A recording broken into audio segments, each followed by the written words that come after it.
Here we go. Live screen. Hello, everybody who is out there.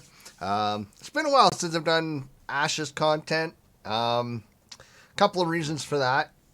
Number one, they are far more delayed than I ever thought that they were when I came on board. I thought they were within a year or so.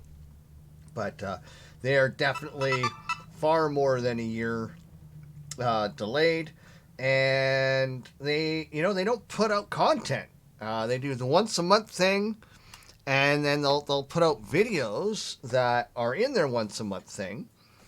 But for the most part, there's no content, right? And so all there is to react to is their once a month dev updates. And I had COVID last month, so I didn't get around to doing it. And of course, they have their December one, which they did already. Normally, that wouldn't have been done until this week, but they did it last week. So we're going to do the November 30th reaction. And so I have not seen it. So for me, this is 100% new, fresh. So all of my reactions will be new, fresh, and honest. But the other thing that was kind of has kind of disappointed me about Ashes is they keep recycling the same content. They're not actually giving us a whole lot of new stuff. Is what I kind of determined at the October video, and we'll see if there's different stuff here. Right? Or are they just recycling the same content? And what I mean by recycling the same content is a lot of their videos are the same thing, just in a different environment, right? Like they did the PvP thing with the caravan out in a forest, and then in October they did the PvP caravan thing inside of a castle. It's the same thing, right? It's just a different place. A lot of the artwork they've been giving us lately has been, the same artwork. It's at the next step, right? Now it's not a drawing. Now it's an in-game asset. Wonderful. But it's the same races. It's the same kind of classes. Like right now, it really feels like Ashes of Creation only has about 4 classes. Which, again, it really kind of shows where they really are at in development. It's okay. I just wish they were a little more honest, a little more upfront about it, especially about where their delays are. They've had some significant delays. COVID is a terrible excuse for a couple of those delays. And again, delays happen. That's a normal part of the development process, right? But look at what's happening with Cyberpunk 2077.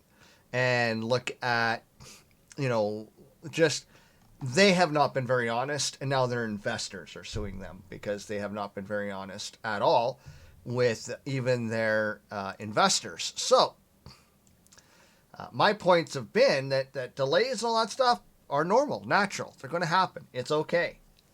But I do feel that Ashes of Creation has not been as open and honest with their community as they've claimed to be, and I'm not the first one to say it. I've watched plenty of other videos where people basically said the same thing. Even Jalon himself, in his own way, has stated the exact same thing. In that, what is being done versus what we are being told are on really 2 different pages. Anyway, so let's continue. Let's see what's different in this development update.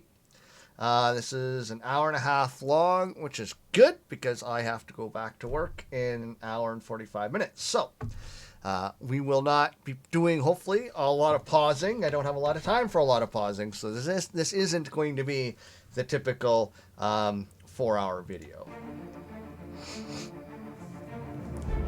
And feel free to share your thoughts and opinions as well in the chat. Or if you're allowed to join the streamer channel, you can come in here too. Hello everyone, welcome to our glorious Ashes of Creation November development update. We hope that you all have had a wonderful Thanksgiving if you celebrate it. If not, we hope that you had a great week and weekend. How are you guys doing? Let me know if it's loud enough on I see your end. everyone's got the holiday spirit going.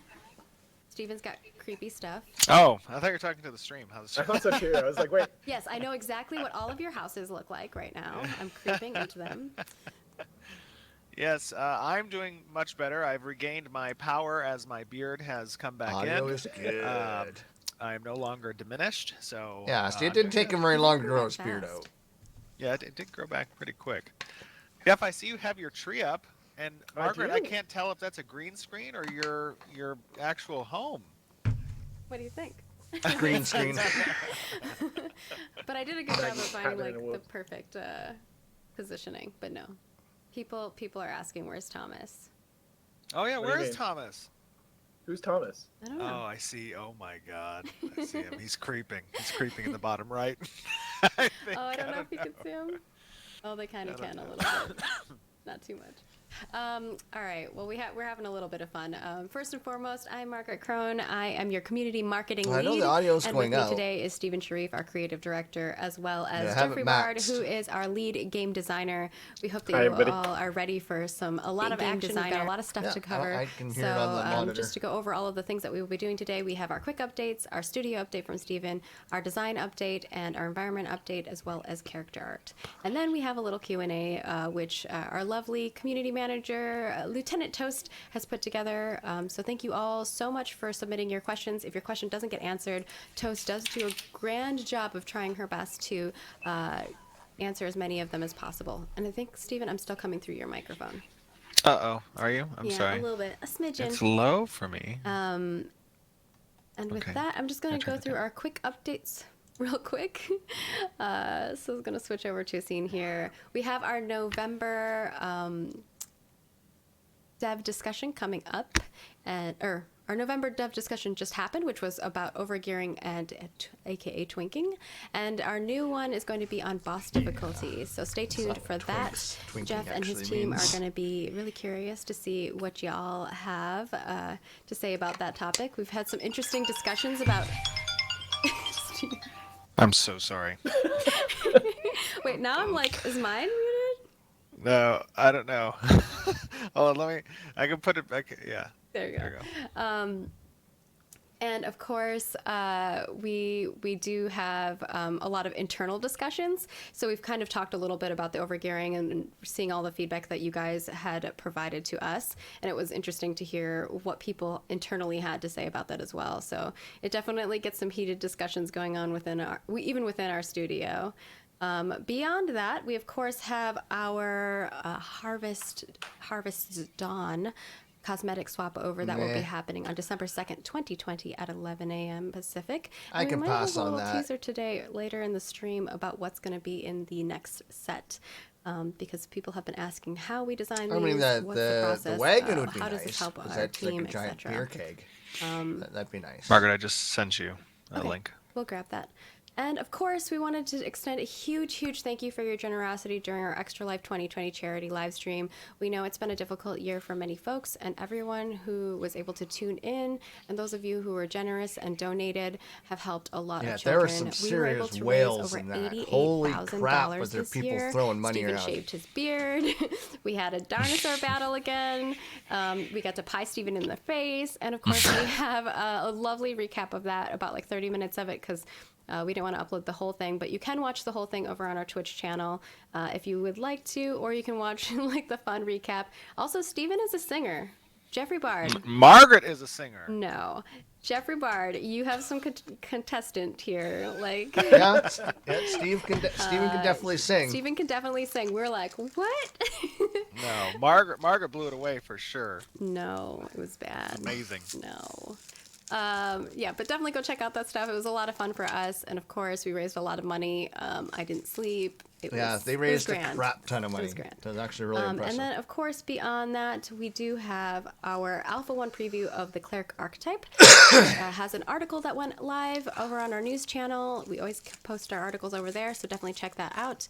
And it also covers I'll have some chocolate. there's also a video that covers the class as well. So Lindor. definitely watch that. Got for We know Christmas. there's a lot of feedback that has been provided to us. There's a lot of feedback that has been provided in the thread, and we're definitely taking all of those things into consideration. We kind of talked about it previously too. There's a lot of discussion in regards to how bright the particle effects were and stuff like that. We wanted to note that, obviously we're in alpha, things will change, as well as animations and things of that sort. So, yeah. And then, last but not least, we do have our journey to Alpha 1. We've been doing a fun social media thing. If you haven't been part of it, definitely go check it out. We've been taking a little bit of a journey, and you all have kind of shared with us what you would like to do, and it's been really, really exciting. We've gotten up to our chapter 4, which is a little bit of a battle. So it's interesting. It'll be interesting to see who you think should go first, our cleric, our mage, or our tank. I personally think our tank, because, the first person you want to battle is probably your tank, but we'll see what people say.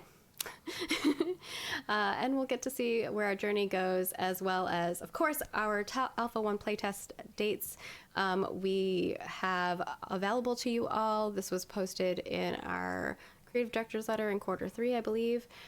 Stephen shared these, so reminder that our next so far, Alpha 1 preview pre-test. So the the first first one will be one's December 18th done. coming up here. Of course, we won't hear anything about it because we're all under right in time NDA. for the holiday season. We hope that you'll join us, those who are able to, which is all of our Bravers and Intrepid pack holders. So Braver of Worlds and above and Intrepid pack holders. And you'll be getting an email from us regarding that and all the information. So stay tuned. That's like what, 2 weeks, 3 weeks? Yeah, it's not a long ways from now, that's for sure. It's coming up. Yeah, sorry we had so many quick updates, but we had a lot going on this month, and of course, December's not even, it's going to be here soon. So I'm going to toss it over to Stephen to talk a little bit about the studio and how the studio's doing. Absolutely. Oh, and by the way, I noticed a question in chat by Gayla that says, why doesn't the long Alpha 1 test say full wipe? The reason for that is essentially as we continue moving forward past those dates, there might be spot testing that will open up, and we may want to have on that particular Alpha server people at the progression points that they were at in order to test certain things. So we're not definitively saying those will be a full wipe on those Alpha servers. That doesn't mean that it's going to progress into the betas. The betas will for sure have a wipe from alpha. So just to answer that. Yeah, studio update. We are continuing to work from home. We have updated kind of our time frame when we expect to be back in the studio, which is hopefully going to be around, I would say, February of next year. Obviously we're watching the updates with COVID. If you're not in the United States, you'll know that there's things going on here, and we're trying to get this thing under control, and it is not progressing in the direction that we want it to progress. So with that being said, we're kind of just staying nimble. And do I have music? No, Margaret's all muted. Oh, yeah. But on the hiring front, we've had a tremendous hiring round that started in the middle of July of this year, and we just kind of finished it. We brought on board, I believe, 23 people in that period of time, which is very good. Our next hiring round, which you guys will be getting messaging about, will be in the middle of probably January. We're probably going to be targeting around 30 new positions at the studio to bring on board during that hiring round. And things are progressing. Right now, the team just has their heads down. We're focusing on the alpha test that's coming up December 18th. There's a lot of excuse me. There's a lot of work to be had still. So we are down and focused on that. But otherwise, there's not really too much else on a studio update front. All right. I guess with that, we will move on to. So basically, nothing's changed from the previous stuff. update.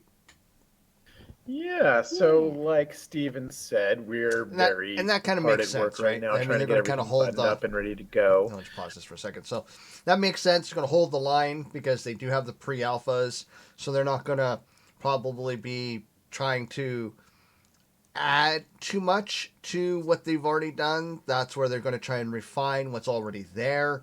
They might maybe try some basic optimization. Obviously, you have to package it into a client as well, which I'm sure they have a rudimentary client already, but they're gonna have to make it probably a little bit more robust, because now you're bringing into that pre-alpha potentially thousands of people, and now you have thousands of different computer configurations as well that they have to try and kind of plan around, and stuff like that, and then all the reporting they're going to get from the clients, because obviously the clients are going to report configurations and specs and stuff like that. That'd be part of the deal, so that they know where they need to look at optimizing in the future. Clearly, because of the way California is going, they're not moving into a new studio at any time soon, because California keeps locking things down and none of it's working. But that's it's definitely going to suck as far as the development goes when you're trying to bring in new team members and stuff like that, because it is harder to just do everything online than it is to have a coherent office space where everybody can kind of work together a little better. So basically, they're just holding the line and probably just doing touch up. And again, that kind of goes back to why we keep seeing so much recycled content, I think, is because they're just working on those few limited things right now, because maybe it's team size, right? Maybe they're handicapped by the team size, so they're just working on those very few specific things, and then as they bring more team members on, they will become responsible for those other things we are not seeing. So we'll have to see kind of how that goes. I'm just saying, from a content creator perspective, that I'm trying to create content for the game to try and help and support and promote, and there's only so much you can be excited about for so long. That's basically my point. Obviously, we have a whole new zone, so that's required a lot of population, a lot of new quests, a lot of new creatures, which is pretty neat. You guys will be seeing a lot more variance and sort of the population of our creatures in the world, and some of the stories that are going to be told there. So that's really exciting. We are hard at work doing a big stats revamp, which you won't see in this December test, but hopefully the February one, and for sure the March one. So a big rejiggering of all of our stats and how they work and how they relate to each other. Something that will be a lot closer to what our final form of stats will be. So we're trying to button up the last few things on that, and then it'll be implementation time. We're also, I have a small team split out doing some combat prototypes. So they're going to be creating, I feel like we've got a pretty good foundation for our combat, but in terms of like really making it sing and really making it feel like, the core experience that we want from the game, it's not there yet. So this team is there kind of trying to find the final answers there to really bring combat up to sort of the AAA experience that we expect from the game. So they're working on that. You probably won't see too much work from them in this December thing, but you definitely will by that final date. So yeah, it's design has been a lot of fun. We've got a pretty solid big team right now, so it's nice being able to have different subgroups work on these different systems, and as we get bigger, we'll continue to do that. Yeah, it's been a lot of fun. It's definitely a little bit stressful seeing that we are so close to that December date, but so far so good. Things are doing well. We're on track, so it should be pretty exciting to see what you guys think about it. Yeah. And I think we might have some footage we can play in the background, Yeah, maybe. I'm getting that set up right now. Transitioning. Whew. All right. That's why there was music We're playing. doing it live. So, yeah, we'll play that video in the background. I meant to do it while He was chatting, but I think. Oh, we can still speak about it, right? Yeah. I mean, the 'Cause- game, I so have this is always said, looks the biome really that we're good. working with I've right always now said is this is a very really tropical, sharp-looking game. jungly. So you'll see that kind of reflected in the foliage and some of the creatures that you'll be seeing. Here we've got a big war beast, kind of in the distance. You should be able to a hear big- us. People are saying there's no sound. You should be able to hear us. Oh, can you hear us talking? Yeah, there's not supposed to be music. Testing one. But you Oh, should be yeah, able to hear okay. us. As long as I can hear us talk. Yeah. There we go. Oh, okay. There's they no can't hear there's the not supposed to be sound on the video. video. Sorry guys. There was just music in the video. It's Yeah, and just to give you guys an idea what you're seeing here, Oh, the as War Jeff was Beast saying, looks is good. one of the new biomes. This is kind of a more tropical-oriented area, but you're also seeing some of the lighting changes as well. This is all obviously in game, so you're seeing a cinematic, camera on these particular shots. There's our But you're getting to see some of the goblins or foliage whatever. changes. You're seeing some of the lighting differences. Here you can see some little pygmy goblins and their little tribe and shaman that's They kind all of have hair there lips. waiting to come across any wayward adventures in their lands. I love his mask. it's so cute. It's so good. Yeah. But So- Yeah, our animation when team you does such a stack good them job against the flowers, giving yeah, our they're kinda creature's small. character. They really kind of can stand on their Pygmy-like. own and tell their own story just by looking at them. Yeah, it's really, Yeah. really good stuff. And you might have seen a sneak peek of that video when we tweeted some stuff out and put some Facebook things out. So if you're following us on social, you might have seen some screenshots from that, or a screenshot of that, or from it, which was pretty amazing. So great job, Tristan, putting that lovely video together. yes. It's good stuff. All right. Well, we are excited for Alpha 1. We've got a lot of things going on with that. And one of the other things that people have asked a lot about are like the design process Is it just for like me the or do they all cosmetics seem and low how they energy? interact with the world. And we do have some other questions that are in our Like, they usually seem a little Q&A as perkier. well. So I'm just going to kind of go over like the process of creating the cosmetics and also answer some frequently asked questions. Like one of the questions that we get a lot is, how does this help the world that we're creating here? And I think one of the things that we constantly tell people is that what these do is these help us create the creatures in the world. They help us create the NPC garb that you're going to see and things like that. You're not Feel going to free see to the exact comment. ones that we're doing for the cosmetics because those are exclusive to those who help us. But you will see variants of those in the world. Now, those variants are for NPCs. Those variants are for creatures in the world. Those variants will not be attainable by other players. Just to make that very clear, they are exclusive to you. But the variants of them will be in the world, non-attainable. But that's not to say that we won't have things that are similar that you can get of the same like style necessarily. I hope that answered that question because we get that a lot. But yeah, so Jeff sometimes will be like, hey, I'm designing something for a jungle. Maggie, make me some jungle stuff. And I'll be like, okay, cool. But we'll make a different variant of it for the cosmetics, for the monthly cosmetics. So I'm just going to go over kind of the process, and I'm going to use one of the items from the next set, which is December, so you get a teaser of what the next set is, and also we'll just show you all of them as well, since we're very close. They'll be launching on December 2nd. Yeah, but Pug agrees. hopefully this answers your questions, and if you have more in chat, please just let me know. So what I normally do is I send over a 40 presentation people don't to like it. Jeff that is, I'm not going to show you the entire presentation. I'm Wonder going to show you like whose one box item those are. example, but I'll send him like my December cosmetic request. And I usually do this like months in advance. We have a tone that we're going for. So for this December's tone, we were going for gritty, cold, and icy. So that was kind of really the tone. And what I like to drive home is with Ryan Richmond, who is our kind of like lead character artist. I always tell him like, go back to that. Lead concept. Lead concept. Yeah, concept. Sorry. For instance, like when we had the previous set for November, I was like, this needs to be more jovial because it started looking really dark and kind of creepy, like the house and stuff. And I was like, no, this is supposed to be like happy and festive. And so like they kind of brought up the tone and the brightness on the colors. So for the first one, I'm going to kind of show you, that's a little sneak peek. That's not what I meant to Almost do. looked like Doomsday's hand. Here we go. This is what I'm looking for.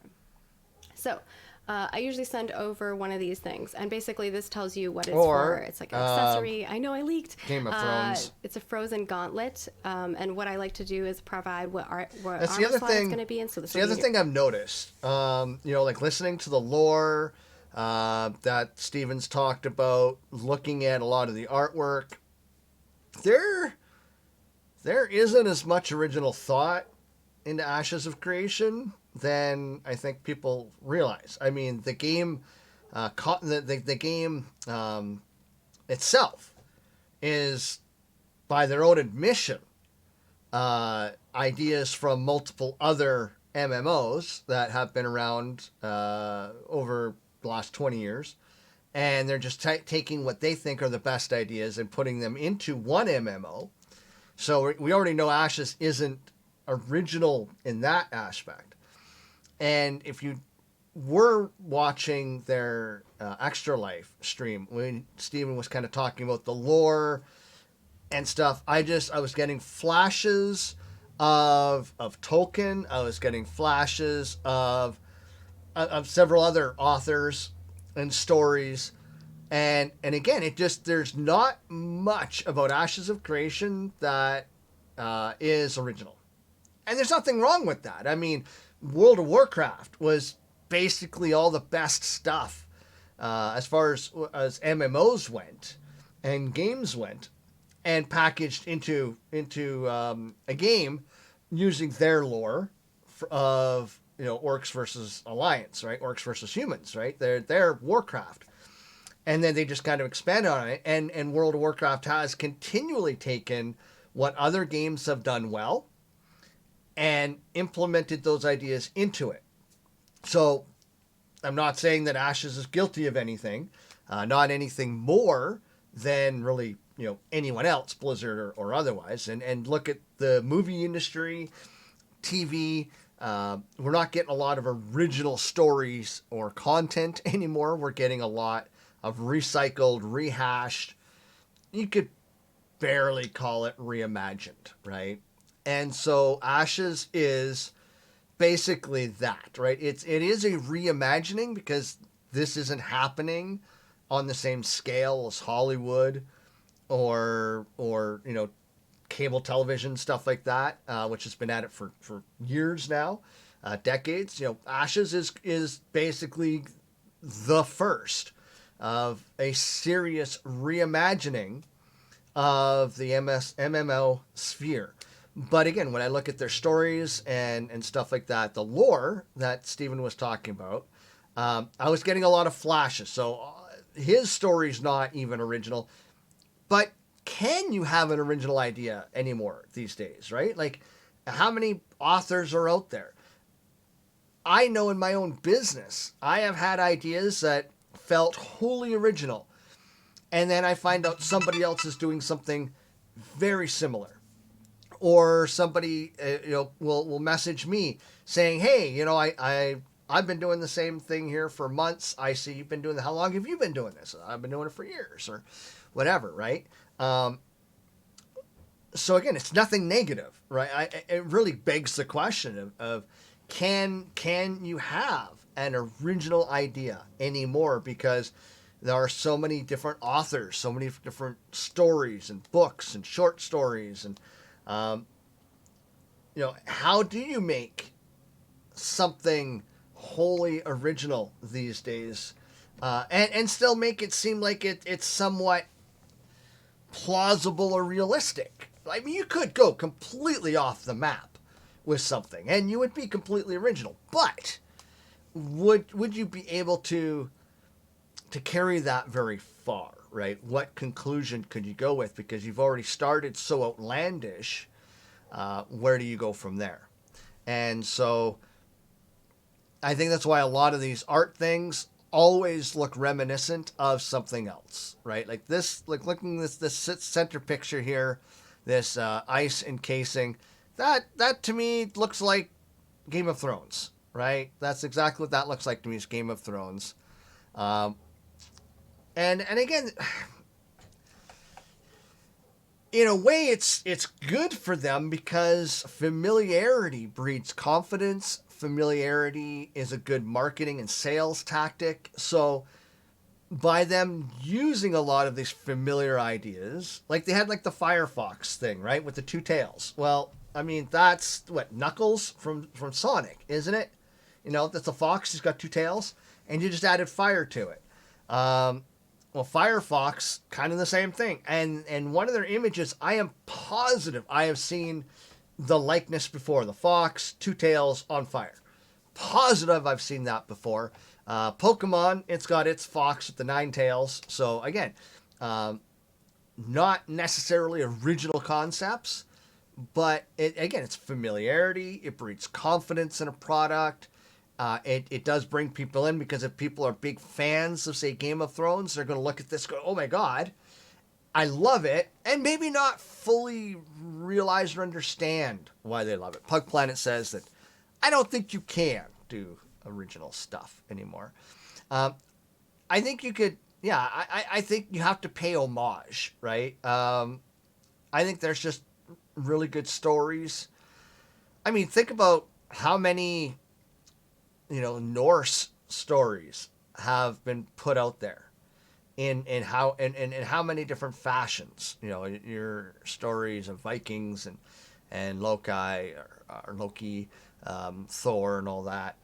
There's a lot of stories from different cultures that we've never been introduced to formally, but Hollywood and all of those guys, they've taken that stuff and they've repackaged it in a way, that is more Western friendly, but also, again, pays homage to the source material. Pug says some things will overlap with others. Absolutely. Or you combine things together, right?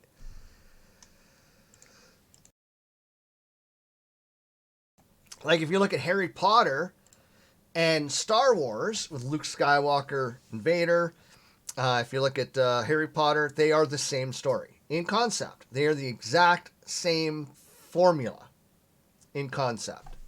And that's what I'm talking about. It's familiar, and I think that's why people like it. But it's still different, or it's a different enough take on it that it feels somewhat original.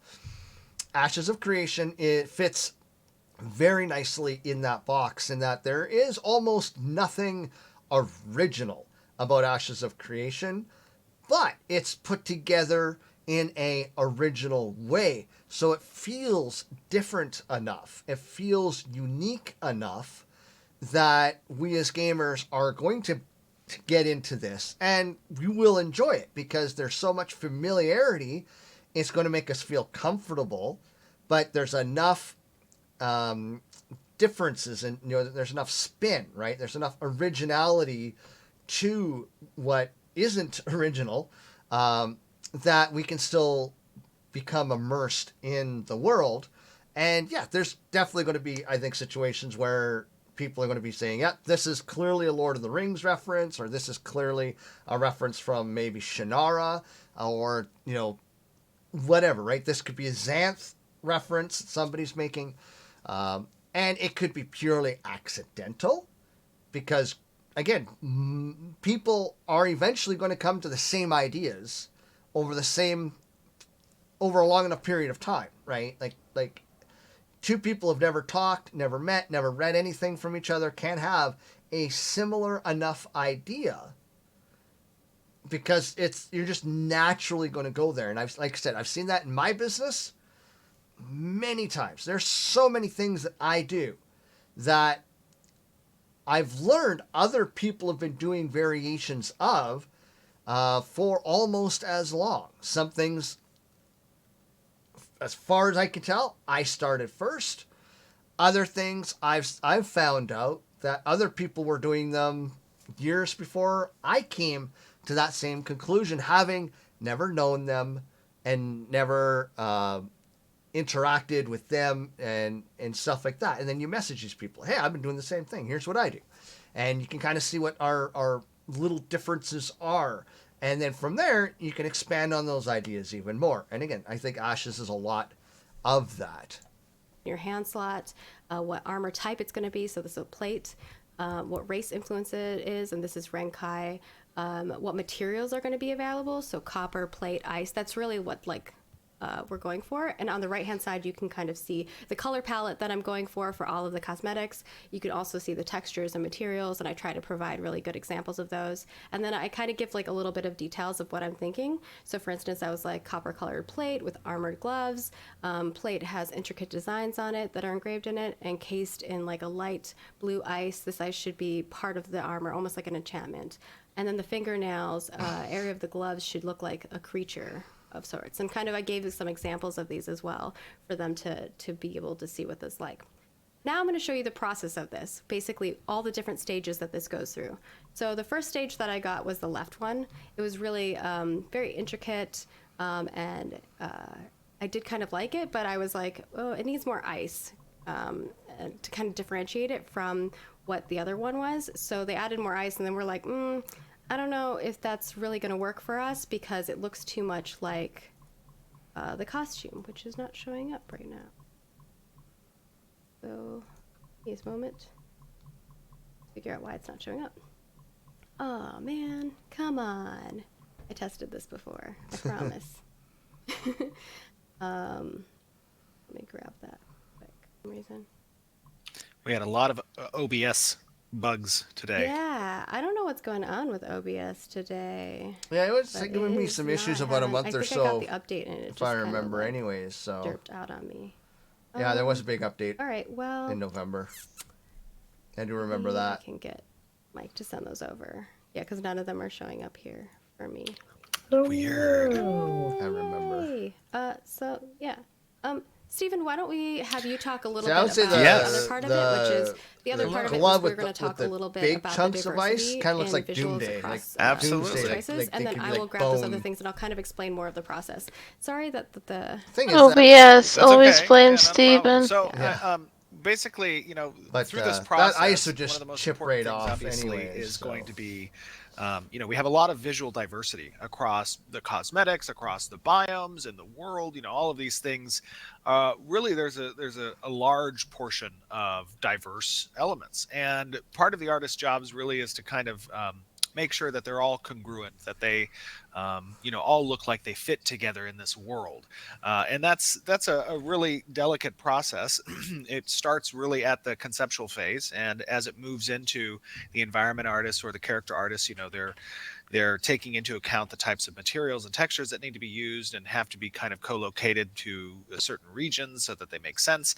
Another thing that people brought up in the past is like, hey, there's a lot of different building skins that could potentially be on freeholds, and all of that is taken into account. So I think what you're going to start seeing as we move into the alphas and betas, and these types of different assets come online in these different phases, is you may initially see some some contending looks, but over time that's going to be fleshed out. It's going to be blended better together, and it's going to create not just a rich and diverse universe of possible assets that players can attain, but also that fit together within this world. Now, the objective, obviously, starting at the concept stage and moving forward, is for us to keep the world immersive. So you're not going to see like people wearing jeans and t-shirts and kind of non-immersive assets through Clubwear. exactly clubwear in the game, as we may have experienced in other MMORPGs. Because while we want to have fun, we also want to make sure that the immersive nature of this world, which is very visually aesthetic, beautiful world, is maintained. And that's kind of the target objective, obviously. So and as Margaret really kind of goes through with Jeff and comes up with these different thematic sets throughout the months, the artists take those sets which are constructed, and as Margaret was saying, they will create alternatives that get introduced through NPCs, that get introduced through enemies you may face. And in addition, there's going to be alternatives that can be achieved in game. These aren't cosmetics that are purchased necessarily, but they can also be achieved in game through kind of rewards and achievements and stuff. And that creates a large, diverse, capable, essentially structure for the world that the artists have access to as they're creating, new assets moving forward in the development of the game. Sorry, was that? Do you want me to keep on? You're good. I I think we have to keep going. Okay, got it. I will keep going. Jeff, I've got it why, almost set up here, and then I why can don't go with why it. don't you talk about as design has been essentially populating these 12 different zones that are in the Alpha 1 location, how fun it's been to work with a more diverse set of creatures that you've been throwing in there. It's real nice. Like it's kind of hard to tell a story sometimes when you've got like 6 different variants of creatures that you've got. We've got a ton now, and it really kind of, amps up the story. We can set up zones to have, a particular population and relationships between the populations that are there that we couldn't really do before. It helps us to kind of establish an identity. This is a rather large tropical area. And what we use some of the creatures for is kind of like establishing character for different parts of this tropical place. So that even though like it's all the same biome, it feels different when you're going from place to place based on what's there, and sort of like how those things are interacting with the environment. Right. So And to expand on that just a little bit, by the way, guys, from an expectation standpoint, when you're going to start seeing stuff out of Alpha 1, we actually just recently, I think as of like 2 weeks ago or a week ago, switched off of the Alpha Zero Island build from the map perspective, and have started actually now in the testing that we're doing internally, moved over to the full Alpha 1 map, which is about, I think if you include the exterior areas, it's almost 100 square kilometers of it's real space. big. It's pretty big. So it's intended to be between 1/5 and 1/4 the size of the map, but it's very large. Now, the location we chose Which for Alpha makes 1 sense on if the you're main adding map a is few more of an island thousand tropical people here area. soon. I don't know if we've actually revealed where it is on the main map. I don't think we have actually. Okay. Well, I'll give you a hint. It's in the top left-hand corner area All of them are on gonna be the looking. world map. I know they're all going to be looking and the world map. And we don't actually have, we were hoping to have ships online by December. We will have some ship usage available in the later tests, like February and or March for sure. But in December, we're going to be, testers will notice that there's going to be some teleport NPCs that are going to be present, because there's intended to be a lot of island hopping, and there's not a vehicle to hop with at the moment yet. So at least that's not working reliably. So in December, you're going to see some teleport usage between the different islands and stuff like that. Try not to get used to it, because it's a temporary fix for the water problem. Once we get ships in, then the teleporters will be No pulled more out. teleporting. Yeah. But we just want to be able for you to be able to test things quickly. There will be some swimming mounts. You could technically swim, but that would be quite a trek on a mount without a ship. So yeah, the distances are pretty great at some point. How far from one end to the other would it be, you think? you mean Of this current map that they're going to be able to test on. in kilometers or in time traveled? Both? Why not both? I think it's probably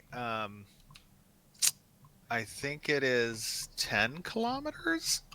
It's 10-kilometer trek across, right? If you're not going diagonally. And then it's that would probably take about, I don't know, if you're moving at a You're distance probably speed at of 30 7. minutes. Yeah, I'd say at least 30 on the mount. There you go. All right, I can show the thing now. I got it all set up. Sorry about that. Oh, okay, cool. If you guys are good for that. Yeah. So, going back to where I was, sorry about that. Obviously, these are the 2 phases. And Excuse me. this was kind of what I had asked for, but I think as we were looking at it, I ended up thinking that maybe we wanted to, it was too close to what our set looks like. So this is the costume set for this month, and that accessory looked a little bit too much like it. And so I actually was talking with Ryan Richmond, and I was like, I think that maybe this is kind of the direction I'd like to go, is making it more like the creature for the set, which is the pet. And I'll show you the pet. So this is the pet. And I was like, what if like you took the pet's their arm and made it into like an armor glove. Like how epic that would be. And so we went with that, and we had Dave, who's the concept artist, swap over to that, and that's when we ended up with this. So that's kind of like the process. It goes a little bit back and forth. Sometimes there's a lot more back and forth than other times, but there will be like 2 or 3 different phases of what an item looks like. For instance, I know you guys love the snores, like AKA you're not our grip lovely too much with snail that. horse-looking thing. And that went through a couple different phases. And actually, I had it more of like a translucent pearlescence kind of color. And Steven popped in and was like, oh, I think it should be like more colorful than that. And so we kind of swapped the color on it. So sometimes it's just a color change. Sometimes it's like a completely different item. Like this looks completely different than the original one. Not to say that we wouldn't make one that's like the original, but the original to me looked too much like the costume set. And I wanted to kind of give it its own look. And of course, we're just going to show you the other ones. Looks like the just hand's because, frostbitten. So the building Looks like that an we're going to Aztec have temple is for this next really one. icy cold building. Almost looks like a Jedi If temple. we got some Renkai out there or aspiring Renkai orcs, this will be probably your jam. Or I think this is more Vec than Renkai, or Vec, right? Yeah, this is Vec. Yeah, get some Vec folks out there. I was like, actually, this is Vec, and this is the mount. Continuing that icy theme. And one of the other things is that we also have some body types and rigs that I'm working with too. So Chris Atkins and Chris Myers kind of give me all the options I have. They're like, these are the kind of bodies that you can use. So I try not to differentiate too far from those things so that I'm not putting extra work on them to create new models unless they are like down with it. For instance, like the fox, I had the fox one, I had to be like, 2 tails, is that okay? Because technically we don't have a rig for 2 tails, but they were down with it because they were both like, it's too cool, we need it. And of course the caravan pulled by our lovely, Oh, it's just a pile of wood. Oh my God, it's a lot of lumber. a lot of lumber. So if you're All in wood. thinking about being a lumberjack or something of that sort, this is probably a cool skin for you to have on your caravan for sure. Yeah, so that's kind of like the design process. I don't know if you have anything to add to that, Jeff, because really, me and you go back and forth. I mean, I think you Not covered too it pretty much. well, right? Like What if it's their horns mainly look low? about establishing If the- theme like the, and making sure that we the haven't repeated antelope deer ourselves, thing that they have. that we're always kind of pushing the story forward too. Yeah. We sometimes find out some neat things about the story as we're creating these items. Oh yeah, there's And lore. we can, so there's always a lot of lore that we go back and forth on, and making sure that we're staying within established canon and we're not pushing it out too far. But it's really a lot of fun. You find out a lot about the story That would be a cool through these effect. items, especially with where we're at in the process. It's been a lot of fun.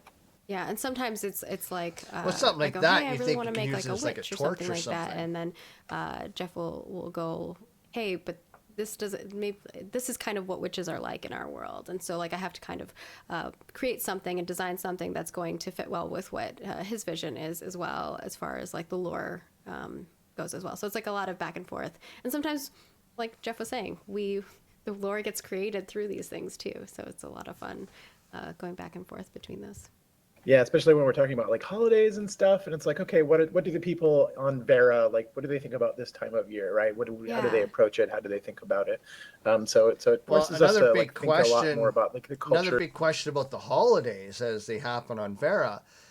Remember, we've been on Sanctus for thousands, tens of thousands of years, so all of our holidays are going to be based off of the Sanctus calendar.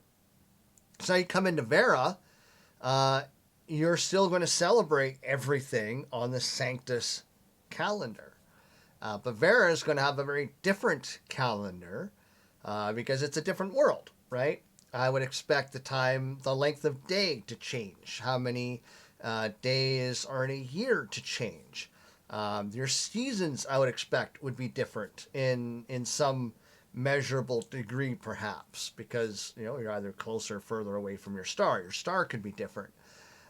There's a lot of variables there, and maybe I'm looking too much into the minutia of things, but from a lore perspective, right, being a lore guy myself, those are important questions to me because I'm writing radio dramas and it's going to matter. It's going to be relevant. Of what we're building in a sort of, I don't know, more intimate way than we would otherwise, which is nice. Yeah, like the Verdant Keeper kind of was created like a couple years ago or a year ago, or I think it's a year ago, when we were talking about what that festivity is going to be like. And, we came up with all these little tiny things that the Verdant Keeper does and what things happen during that fall season and coming into the holidays and things like that. So it's definitely kind of fleshes out other things too. So it's, yes, you're helping support the game in a plethora of ways, through lore, through creating the world itself, through these items and these creatures. So it's not going to waste, because a lot of people are like, why are they spending time doing this? It's like, well, it's not really wasting time. It's all stuff we're going to do anyway. This is how you build the world, yeah. And this is how people get to be part of that process. So it goes hand in hand with the transparent development process. You guys getting a look inside the creation of an MMORPG, and you get to see every step of the way. Yeah. And of course, if people have questions, they can let us know. Will you be able to easily dye your armor or other colors? And I think we've talked about that before. Some pieces will be dyeable in certain parts. Some, not all. So, yeah, we'll have dyeing on certain armor. Some won't, some will. You'll have to. Yeah.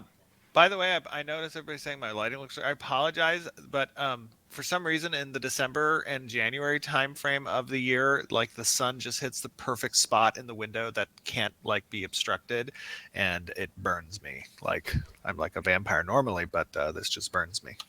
So I was gonna say your lighting's always messed up unless it's nighttime. I know. You need to stream during the night.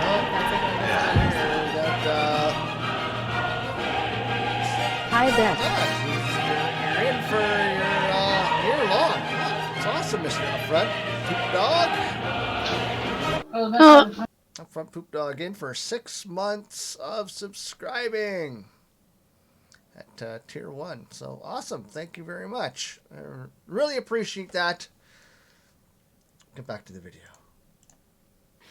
I'll have to edit the music part out of that too. Anything else that you want to add on the design side? We talked a bit about the journey to Alpha 1, things that are going on the design side. We showed off a cool video of in-game, some footage of that. I hope you're doing well today, Mr. Upfront. Obviously talking about the process of creating cosmetics, because people have been asking about those. Or not even cosmetics, just items in general. So moving on to environments, if we're cool with that. Sounds good to me.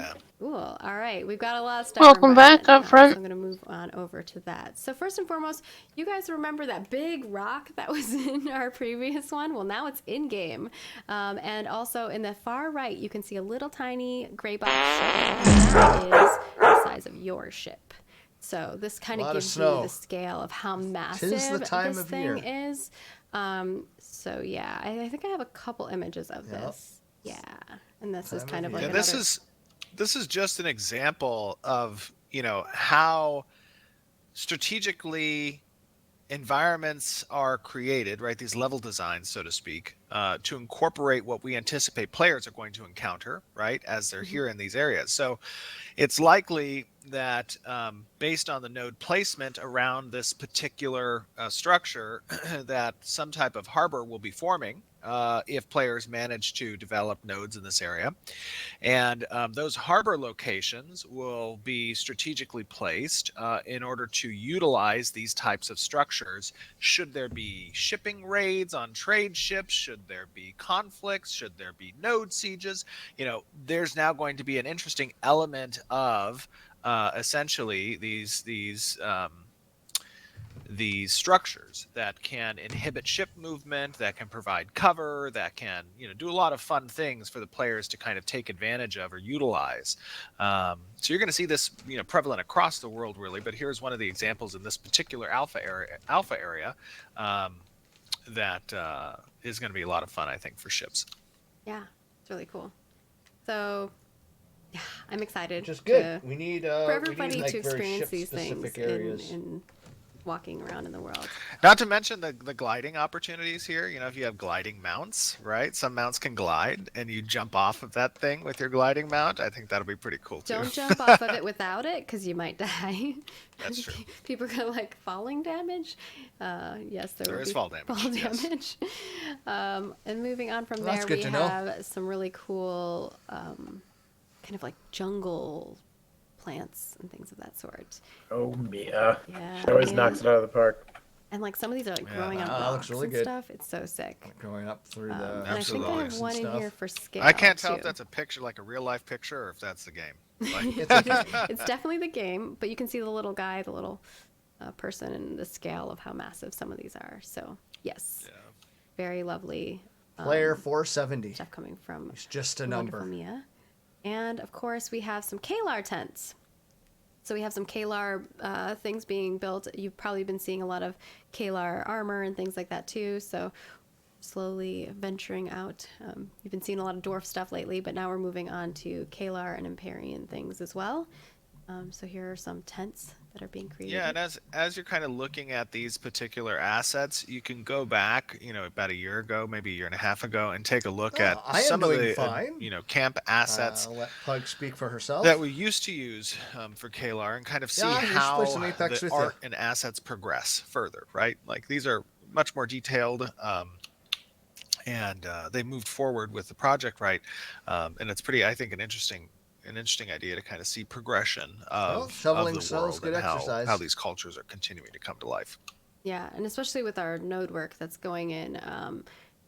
Actually, I don't know if you guys have talked about how many nodes people are going to experience. Do you want to talk a little bit about that for the alpha? In this alpha, I think we talked. Didn't we talk about? Or was that the No. I PI think it's chat? PI chat. Oh, okay. Yeah, it's going to be nine nodes throughout this area of space that players will be able to interface with. Now, it is important to 10 note inches that of these snow. node locations will change after Alpha 1.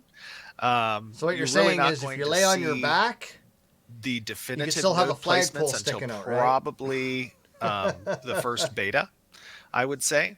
And we're okay can with find that you in the avalanche. because, you know, while it's beneficial for us to test, at the same time, we want to make sure that we're not really kind of revealing so much to the player base prior to the game launch. Then we have to, so to speak. And you know, beta, obviously, we have to. And that's 9 for the Alpha 1 test. That's in 9 for April. Alpha 1. April. That's correct. April. Yeah. Just being clear, not in the December test. Well, in I the believe, April test. actually, I believe December in December should there's have 9 9. as well. Oh, okay. Yeah. Cool, cool. Yeah. Perfect. Just wanted to make sure. Yeah. All right, moving on from there, we also have a miscellaneous items. So this one is a kind of little fireplace. that looks Obviously, pretty our good. junior brethren have created this wonderful piece. And then got another one, little cooking place. Oh, yeah. Yeah, all these little. another stove. These are examples of Stove or in-housing furnace? furniture craftables. Some of these that players are capable of adding to their home, and each of them will have their own, you know, specific benefit that aids in either profession work or just daily adventuring. Nice little kettle That there. as you build up your infrastructure, you'll have access to as a player. And then, of course, I don't we think have a that's going to well, be in your house. beautiful, That would make no sense. and a bathtub because everybody needs a golden bathtub. Oh, that looks like a I want soup it Heck bowl. so yeah, much. the It's so bathtub's cool. great. I know. I want this bathtub like IRL.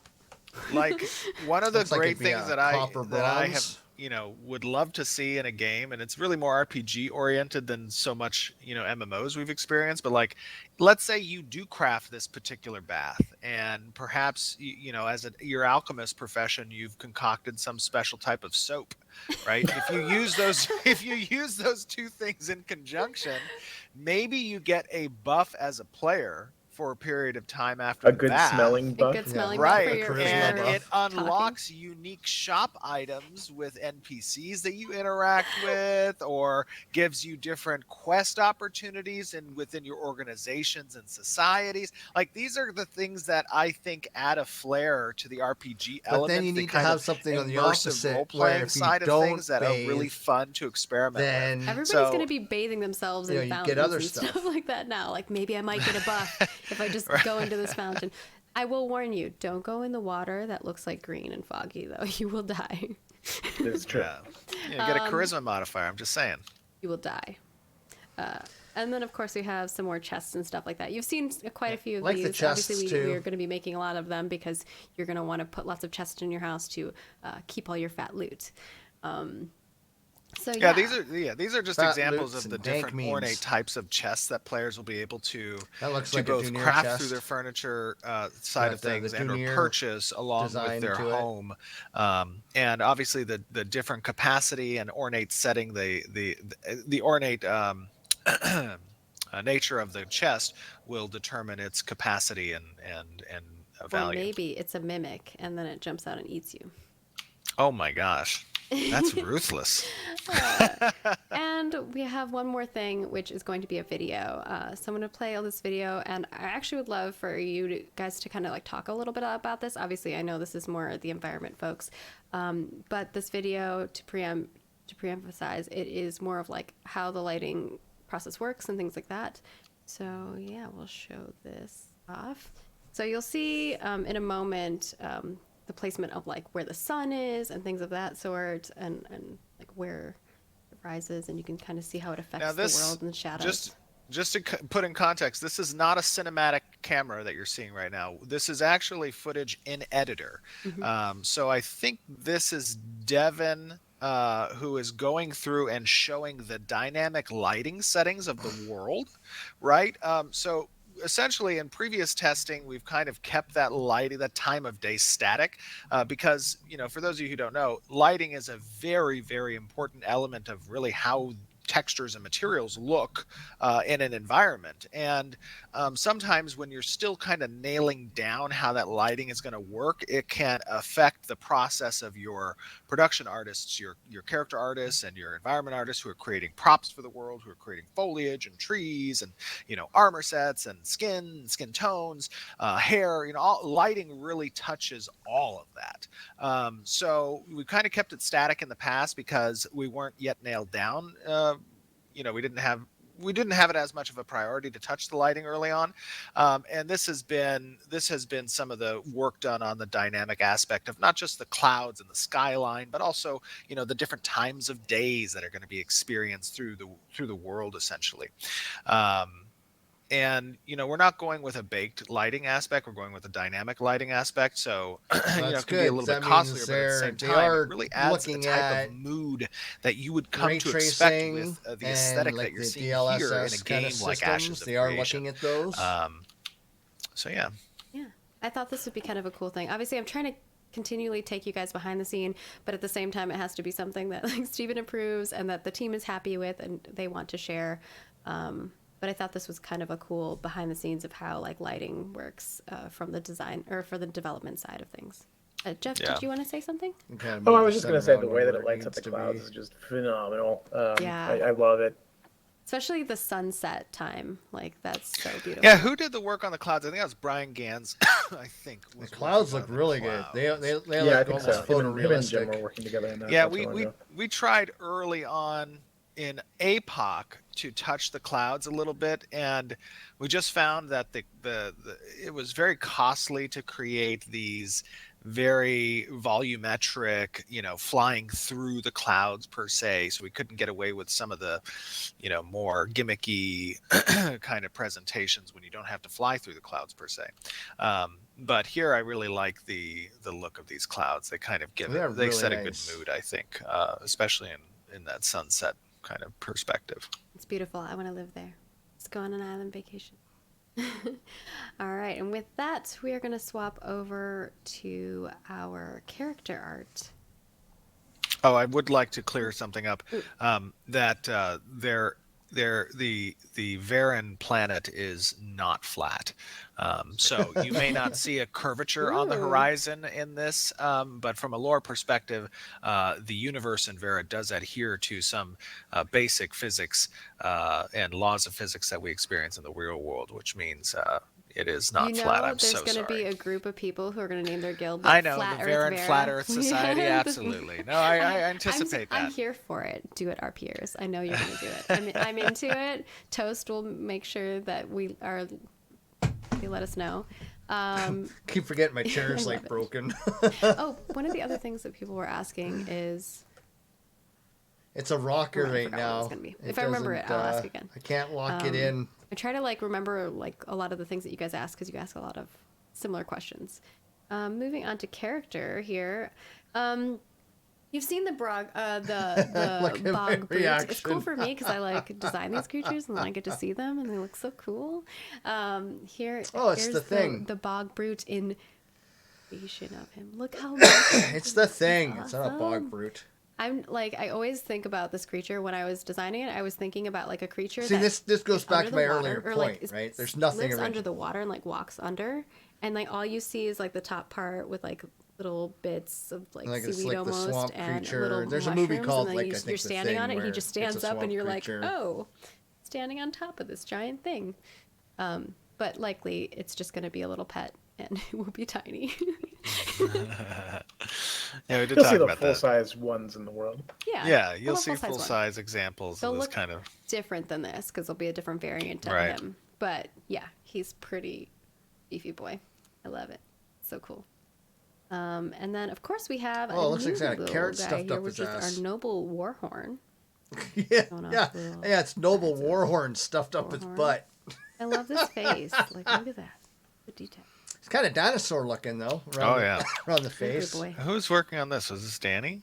I think Yeah, so. that It's one of tail the just newer looks folks. so unnatural. Yeah. Yeah, it looks good. I like the It's a detail giant on the carrot model. up the butt. The T-pose makes the tail look really funny. And then our next one is our forest dragon. That looks really good. And I think you've seen this dragon in a more I like to see people fiery 3D look, print these almost like things. lava Like you dragon could paint vibe. them up and stuff. now you're seeing it in its Swamp creature forest. meets Groot. Yeah, so the lava one, that was a different dragon model. Yeah. So this is more of an elder dragon look. That other dragon had some different it more types of of a influences. It had more of a Stegosaurus tail. kind of a bat Yeah, like that kind of wingy- look to it. It yeah. had that kind of thin wings, and it also had it where the wings were really used in kind of movement and walking. This, however, is a far more traditional elder dragon look. This is a particularly within a biome of a forest and or jungle type location. Clearly. I don't know if you have any of the movement slides for him No, either. that's all Okay, I that's have. fine. That's fine. Yeah, but he's much Animation more didn't send me weighted. anything. His animations are much more weighted. He's heavier. He's slower. He is Looks good, though. He's a very big boy. Chris Myers is a perfectionist. I don't think he was ready to share those yet with me. But yeah, this is pretty sick. And then moving from here, we're going to move on to some armor. So first, we're going to be looking at some Kalar cloth. And I think we've shown some So again, going back to one of my earlier points, versions of they keep these showing in the us past. a lot of the like same work in stuff progress as well as or similar stuff. concept art. But now you're seeing them actually here. This is the So other there's kind of cloth, human, and though, then isn't we it? have leather. Now these are, I believe, level 10 or 20. I don't know. Jeff, do you know? I think they're 5 to 15. 5 to 15. Okay. So these are not a part of any cosmetic set. So these are, I think, in-game achievable kind of armor pieces that players can get. And this is the more traditional kind of Kalar influence. And then we have the Imperium. I'll switch over to this. So this is the tier 1 set right here. The male yeah. and female. And then I have the tier 2, which you can see definitely gets a little bit of a armor upgrade there. Yeah, absolutely. These look great. Yeah, the Imperium influences here. And then you did see in the previous one the kind of cape overflow. We did recently I think Brian Gans also was working on the capes a little bit and got them back up to speed from where they were in APOC, but for the MMO. Perfect. And then from there, we've got the turnabout for the Imperium. At least this armor looks like it's got a little more You can see depth it in to it. 3D. Remember And one of also the the previous lighting. videos, So cool. just it I really love didn't How you can like feel almost like see your there was reflection in depth other people's armor. to the armor. Now this is level 20, I believe. Is that And all correct? This is very the tier 2D. 2 Yeah. one, yeah. Yeah. It all sat And then too we close to have the body. I some think it more still Imperium does armor here, a little bit. like the tier 1, and then the level up. Yeah, like that doesn't. I think this There's one's no still a work depth in to that progress, armor. so Yeah. be aware of that. But you can see kind of the individual pieces here between the chest plate, the wrists, the pauldrons that you have, the Okay, so if you look at these pointy bits, that's terrible. I mean, if every time you bend over, you're going to jab yourself in the pelvis. I mean, the belt. These are all obviously created in such a way that players can mix and match as they achieve different armor pieces terrible design. within the game. You have And really your leather thing diversify, I underneath think, it, the your customization leather options that players have when pajamas. kind of determining their outfits. Obviously, there are set bonuses, and the set bonuses scale with each piece kind of The that you armor's not add flexible. to the set itself. So you can mix and match and get some, minor set benefits based on the complement of that particular set you're wearing. So you could potentially see 3 or 4 set minor bonuses, or you could go full throttle with one set and its maximum bonus benefits. And there will be a system like a transmog, like we have talked about. I mean, people keep asking, like you will be able to I mean, you could add a cosmetic basically, onto like, certain pieces. So if knee if them a, in the if an item side, has a right, to a cosmetic kidney slot, you'll be able shot, to knee them in the side put a cosmetic and on then there. just So if pull you them want to make straight your down armor look like a different piece of armor, you can at the kind of- waist, and yeah, they to some impale extent. themselves. It depends on what it is. Yeah, like there's you can Armor you can doesn't take protect you individual from anything. pieces, and some of them will have the ability to transpose Yeah, the visual exactly. appearance of that piece with another piece, or you'll have an overarching visual change, which is a one-piece costume that is potentially you can Nah, achieve and it's and not or purchase, protecting your most vulnerable and that organs. will override the visual Kidneys, appearance of liver. all set pieces. And then this last I mean, one, you could spear through that. I don't know if I have to. I want to make sure I get Stephen's approval on it. Is as the staff of the ancients. If you're okay with me sharing that, we have teased wow. a lot of ancient stuff. If you tune into our live stream, there were some goals that were achieved, and you guys knocked it out of the water. We reached all of them, and so Stephen showed a little bit of the art of the ancients and talked a bit about it, which is in our recap. So definitely go tune into that if you want to check that out and listen. So listen this to is what just the one story- weapon, This by is the just way. one It's weapon. it's not the Can I- staff of the ancients per Okay. se. It's a Can I show staff. it? Yeah, you can show it. Okay, right. Ooh, it's pretty. Yeah, so what you kind of see in the staff design, obviously It's not a there's walking staff, there's 'cause an that emissive component bottom bits that there you reflects kind of break that and corrupt snap nature off of the if you ancients. used it as But you'll see that it actually walking lines, staff. through the curvatures of the staff as well. And I had spoken in the past about how souls act as conduits for essence, essentially, which is the energy that's used to manipulate magic, either for good or for evil. But some of the as those conduits can be restructured in a sense, they can be molded, shaped, and changed to have focuses on particular types of magic. And here in the curvature and design of the staff, you'll see that it has a very specific and unique looking type of mold, so to speak. So there could be some relationship between Can't say it looks these designs corrupted, of though. the staffs and or weapons that Fairly you'll see, which are symmetrical. used to harness and focus the use of the essence or magic. You think something was corrupted? and It's how twisted. perhaps those it's not. It's asymmetrical. those structures relate to the types of magic that those creatures are using. All right. And with that, we are onto our Q&A. So, our first question is going to be from Neurotox and Enkatak. We had 2 people who asked this, which is about overgearing. Based on the recent dev discussions regarding overgearing, what are the team's current thoughts on gear use, access, and constraints? I think we're going relatively traditional in the gear access points by kind of being driven by level tier that players will have access to. So as you advance in your adventuring class, you will begin to unlock the ability to equip gear of a higher level. I don't know, Jeff, you want to expand on that at all?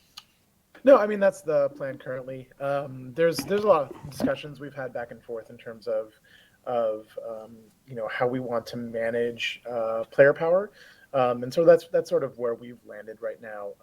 It's a easy way to throttle and set expectations for what a given character's power level can be at a given level.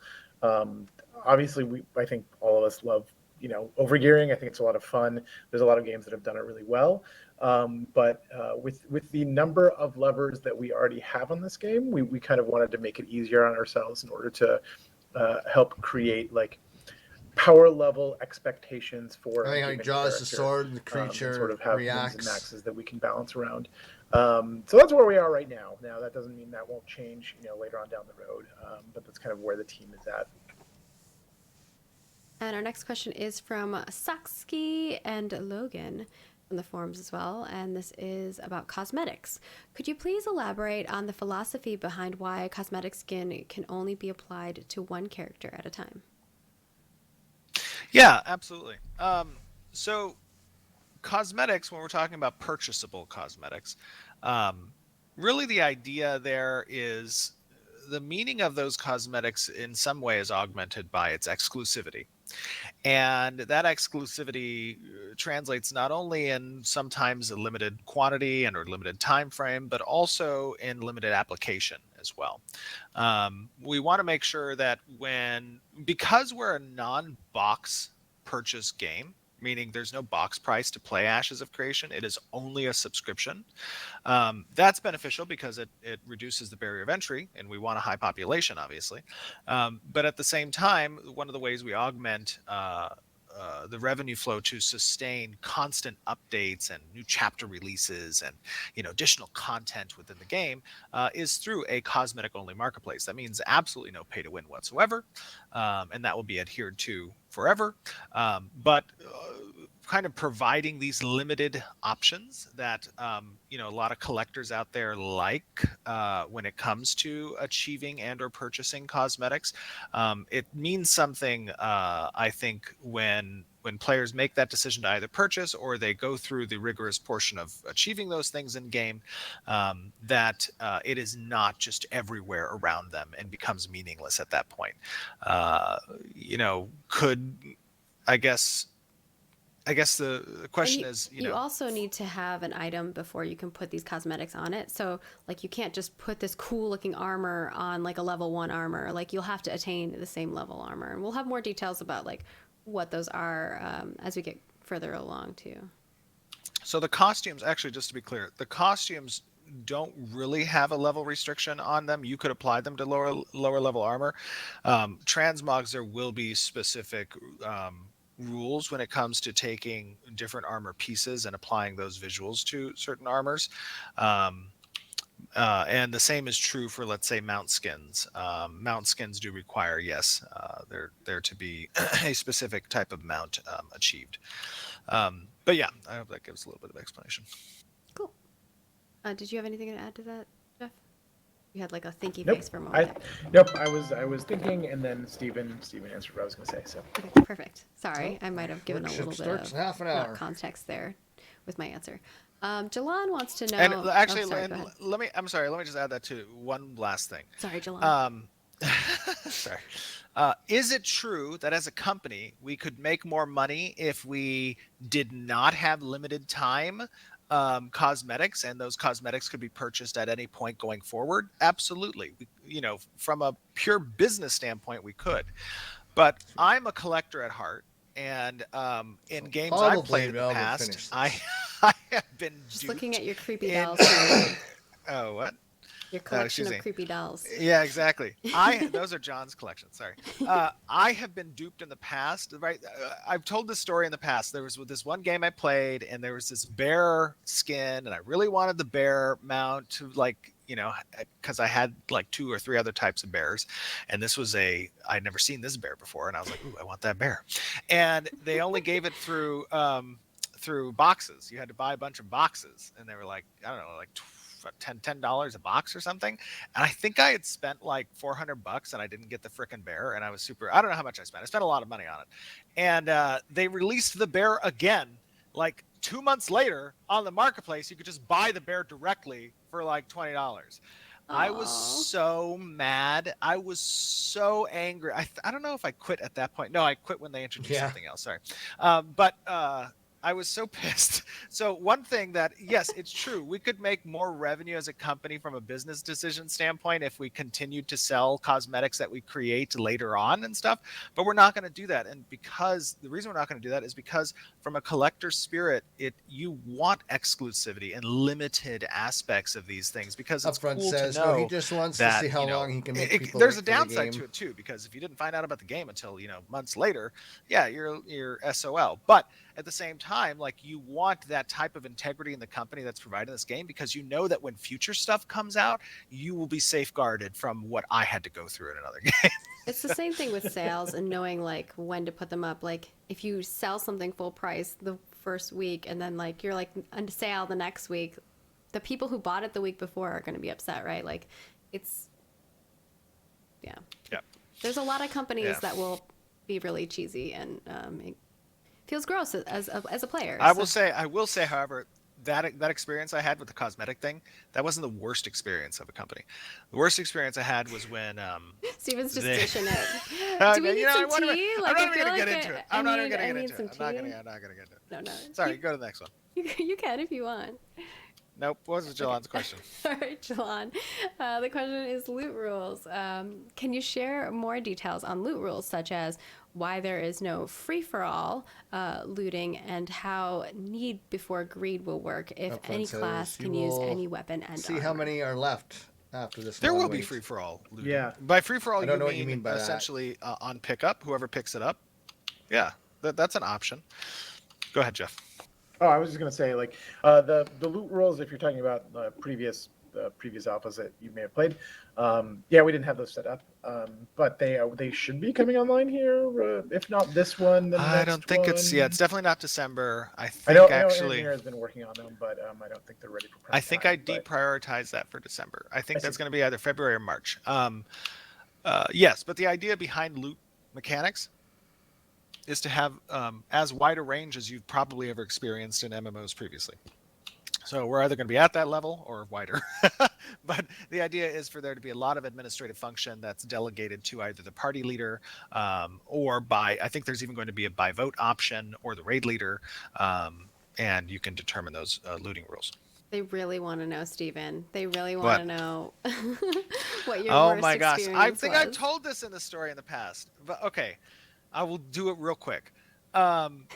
There was a shop in this game that I played, and there was a particular resource that was in the game that players had to arcade seed. harvest through normal means of acquiring, seeds to, plant trees, and these trees could be converted over to a particular type of tree that was like the base resource mechanic for progression within these tractors and vehicles and whatnot.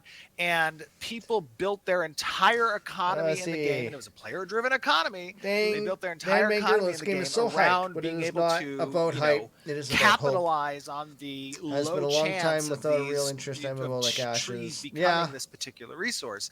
And the company, I guess, needed money or wanted money or whatever. There's a lot of hope. And they decided to introduce a particular type of tree. I through think the the hope cash is going to come shop down that had like a golden 60%. tree. Yeah, that had like a 60 or 70% chance of the additional development cycle procking right into now, this because particular resource. they are And it's just, I'm sure it made nowhere a lot of money near for them. but it completely destabilized the what economy. I would call an alpha. And whenever you I think destabilize an actual economy, alpha, you lose you your know, player base. And when test, you lose your because player base, it's just an a alpha test is compounded where you're issue because testing it's a all highly guild-driven races, game. all When friends leave the systems, game, other friends lose and they don't interest even in playing have the all the game, classes and it's yet. just They a don't have all the cascading races effect yet. of failure that can occur. Now, the game was already super, pay to win, whatever. You kind of had to pay to win in order to become relevant in the But game. hopefully But it with was all the just staff they're the hiring, final straw. that's going to allow them to catch up. Of letting players progress for a year or 2 So, years in yeah, a I'll probably play particular some economic tonight. point of the game, and then introducing something to the cash shop that After was dinner. instrumental within the game, and it was just such a terrible decision. I've been watching a lot of I don't TV know. with the Anyways. woman.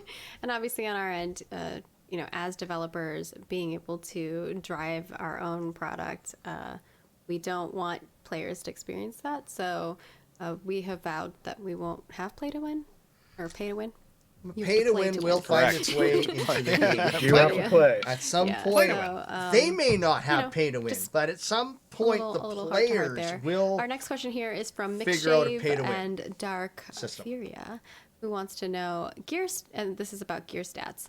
Will certain combat stats be tied to specific gear? Example, agility only on leather, or will all gear have a chance to have all stats? I think all gear will have an opportunity to have all stats and or certain types of influences.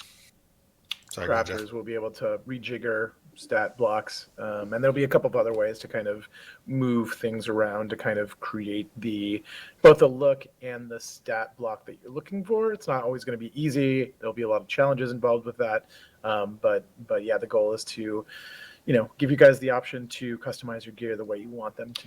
Right.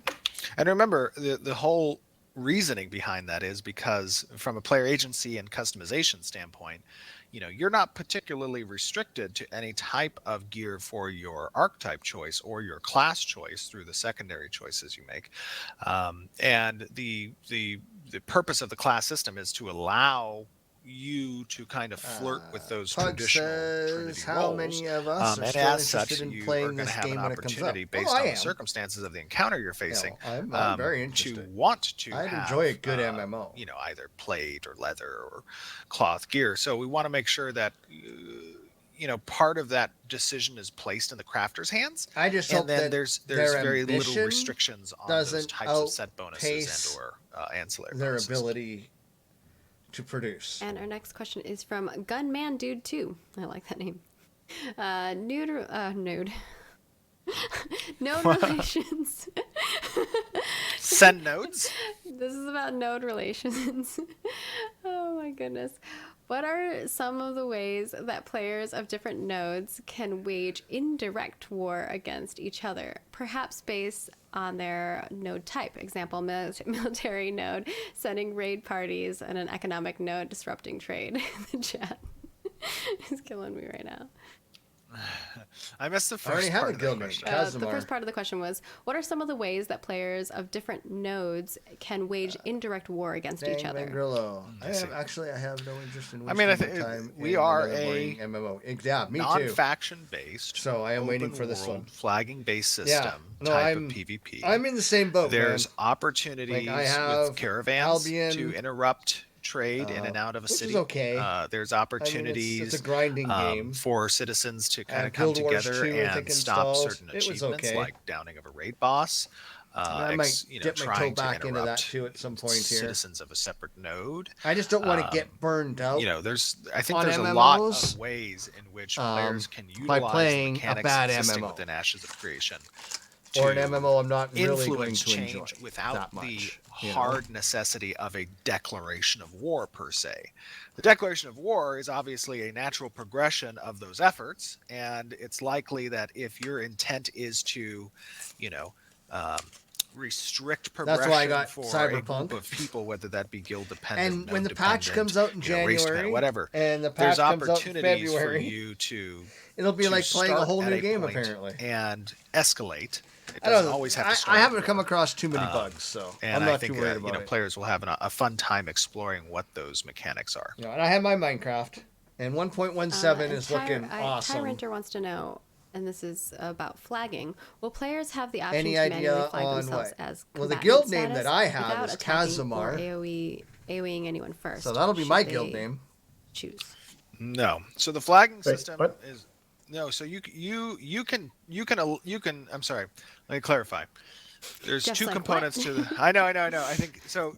So you can create a way where you allow yourself to attack an opponent, but the actual purple flag doesn't occur until you strike an opponent. We have a way that we toggle PvP through GM command in the current server environment, where we can turn everyone purple. But technically, the flagging component is you're allowing your character to strike another character. Otherwise, you like if I targeted you and I did not activate my force attack command, I couldn't attack you, right? But I have to press Control F, or I have to hold Control or Alt when I attack, and then that will allow me to attack you, and that turns me purple when I do attack you, right? I thought that you could flag yourself and set yourself as being a combatant Control and just F. live there, right? Like I thought Right. that was No, one- so okay, got it. Yeah. So this is Yeah, very permaflag. my inspiration for the flagging system is kind of comes a lot from what my experience in Lineage 2. And the idea here is that you must attack the opponent in order to flag. So everybody is a non-combatant by default. Correct. Okay. Yeah. Yeah, because you need the Yeah. corruption And the system to idea work, there is and right? the 'Cause reason if for you're that flagged, is, then somebody comes and kills you, then you would never there's have a corrupted. benefit and a downside to flagging first. The benefit of flagging I heard about the first arcades is that too, you they're have going to use landed it. a strike on an opponent. No, I haven't. In some way, shape, or I form. I was that never really strike is interested in going the to first likely, one, so damage them I was a to a big degree. I was big into the Tryon. But the with downside Defiance, is that so anybody I else knew around a lot you about now the first is arcade carte and blanche just on what a destroying mess you and a without nightmare any penalties, that was. right? So you're opening yourself Like, up it was to just attack per se. terrible. The other downside of that is you are not unless you're in a party or a raid with the opponent you're attacking. No, we get to see what videos in they which case you watch, then couldn't attack or them. But she watches. you will not see their hit point value. So there's a little channels. bit of a risk if you're, attacking an individual that you could kill them with the attack as well. And if you did kill them with the attack and Yeah, they were big non-combatant, pay to you gain win. corruption, and nobody wants to I gain mean, corruption because corruption they is a changed the severely game a lot from the debilitating Korean, or no, was it Korean or status Russian? For a player. But from its original version to the North Okay, American and then, version, they borked a lot of stuff. Sarah was saying, our Lieutenant Toast, our community manager, was saying that some people were asking for a follow-up on the need yeah, before there was a greed lot of part pay to win in looting that in and how the it will first work. one. In regards to if all weapons and armor are able to be used by all classes, how does the need before greed system work, since anyone could claim need?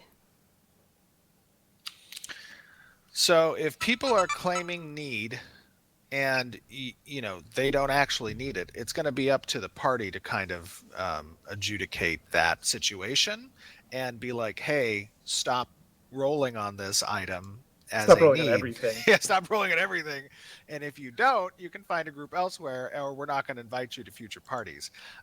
There's obviously downsides and upsides to any type of loot protocol that the party's going to choose, and it's just going to be on the party to kind of to go through that. Yeah, we're not saying any given piece of gear belongs to any given class, right? Gear will make sense more with certain builds of a class, as opposed to, all rangers get dex gear, right?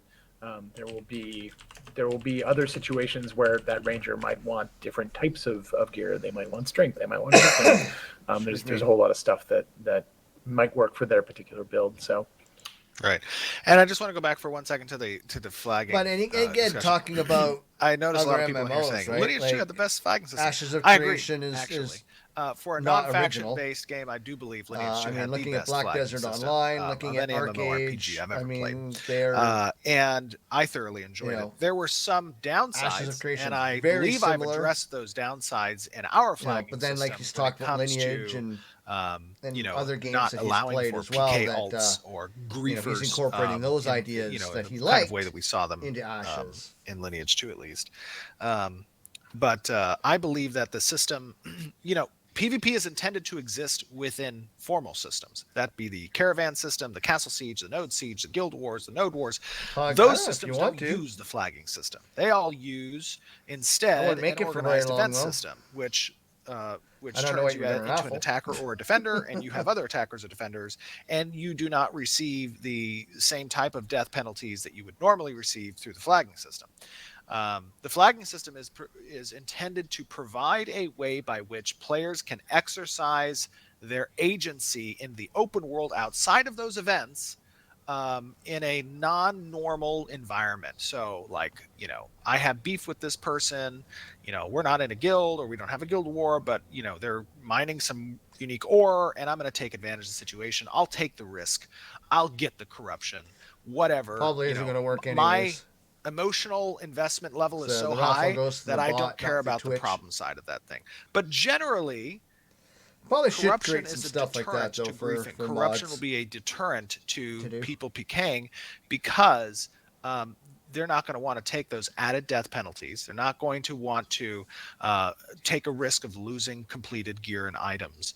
The idea is to present risk versus reward in the open world, and that's what this type of Here's the system problem: provides. if somebody's gonna go PK, they're not wearing their We best have gear about doing four more it. questions to go through here before we wrap things up. I know it's been a long Q&A, but we have, we're trying to make sure that we're thorough with these. Our next question is from Drexthus, who wants See, to here's know the problem with their PK system, right? The corruption system is they're intending people to behave in a specific way, and that's not how it's going to happen, right? People aren't going to run around wearing their best gear, wiping out lobies or unflagged characters to steal their gear. That's not going to happen. People are going to go out there in crap gear and do it to steal the loot, and then they're going to give it to their guildmates. And so you're going to have one character that's going to have a crap ton of corruption, right? Now, you don't lose levels. So you get a character to level 50, and then you run around with, I don't know, level 49 gear, level 50 gear, whatever, and you go run around and you're smacking level 40s, right? And whatever, you're killing them, taking their stuff. So yeah, sure, now you got a bunch of corruption, so you get killed. When you get killed, you lose your corruption. Now, you have negative experience. Whatever, you're level 50. You don't de-level, and level 50 is max level. So you're just basically griefing at that point, and you're collecting all of this loot because you're farming areas where there's this rare materials, and you're giving it to your guildmates. Like that's how people are going to use this, right? And they're going to either allow their guildies to kill them, so their guildies who are bounty hunters are going to get the bounty hunter bonuses, whatever. I mean, there are so many ways that people are going to abuse this corruption system that they have in.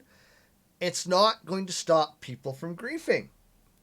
It's not at all. And depending on what your bounty hunter rewards are, people are just going to figure out a way to manipulate the system. And if, depending on that manipulation, it is potentially going to create an out-of-game player cash economy, right? Real money trading, RMT. Because now it's, hey, I'm a bounty hunter. I'll pay you to get corruption so I can kill you, right? You can have a guild that just says, yeah, we'll run around getting corrupted and you guys pay us. So we'll level up your bounty hunter. Like, it'll happen. Guaranteed it'll happen. I mean, you look at what happened in World of Warcraft, right? With what was it, Metric or whatever, tried to do all the world firsts. Like, it's these guys think they know how the community is going to play their game. Apparently, Steven hasn't played enough games to understand that the community will not play your game the way you intend it to be played. there are going to be people out there that are going to try and find ways to break things, to get around things, to manipulate things, and it's all going to be within the rules. Music. Do you plan to support the ability for players to make custom music in-game, like the music macro language? We have talked about it. Yeah, we have talked about it. But scope-wise, I don't know if that's in the cards for Maybe an expansion for Bards later. Yeah, possibly. It's very cool. Well, I think they think they're going to have all the with it, solutions. but, I think it's a lot of that's what they engineering think. time and design work You know. to get a system like that feeling really good. And Right. And our next question is I think they'll from be shocked and Akatosh amazed. about raids, and they want to know, with open world raids, how do you plan to prevent groups of larger than 40 players from trivializing the difficulty? So yeah, like you go. there's going to be 2 raids. opportunities in the open world, obviously, where a larger portion of players can come together and try to complete content. Now, They are, in the yeah, creation of these yeah, and encounters, that's not going to be- world bosses. That's not There's what's going going to to happen. be a large amount of environmental hazards, Not- AoE effects, and the Not more players that in are the present, scope that they want to have the there's game. an opportunity right? there where the They amount want it of to be damage like taken a significantly sandbox goes up, mixed with and it becomes what you'd think would be the- easier what to they call it, accomplish the with a large carnival amount of or players. It might be whatever. harder, might be more difficult to manage that number of. The only way you have damage that being much taken control by a is if you significant make it portion of linear. people. A very linear, But ultimately, linear MMO. that's one of the downsides of an open world MMORPG is there is opportunities for large amounts of players to come together outside of what the typical encounter expectation is. There's some scalability that can be had in that respect. You can activate based off of the number of player characters within the boss room or something. You can activate additional environmental hazards, additional AoE usages. You can incorporate that into the behavior tree of the monster. Dan says you're a gamer all dreaming those about the types of perfect things. MMO We're not really decided upfront. per se on what Yep, route will we're never going to take, at happen. least on the scalability side. I know matter we what, had a question that was posed to the There community always a few going months to ago on be someone out there scalability that's in that going to find regard. a way to do something that people But it's something that we're going are to not test in going to alphas like and betas. or to cheat When the we want to game. confine Yeah. an encounter to a particular number think of you're gonna players, that's exploit when the it system, goes right? instanced for the most part. And that's where, whether that be an overarching encounter of the primary narrative, or we want to contain And because not all the loot exploits drops are are special in some regard. going to be against a TOS That's when we'll or likely TOU. use that 80-20 rule Some on will, instancing versus absolutely. non-instancing, and we can control the player count. But generally, I would say, where I lean in, and Jeff, I don't know, you can probably jump in here as well, but where I lean in is that I'm okay increasing the environmental hazards and the use of AoE effects when we have a player count that exceeds what the intended encounter design is for. And I think that's a safe way of scaling up without making it feel like you're not immersed in this world and the AI is responding to you. Yes, You know what I one of mean? the I don't problems like that they artificial may run feeling into as of well like, is hey, I never how much progress because I'm control always facing the AI same is going to difficulty have level in this versus a game. monster. I hate that type of scalability personally.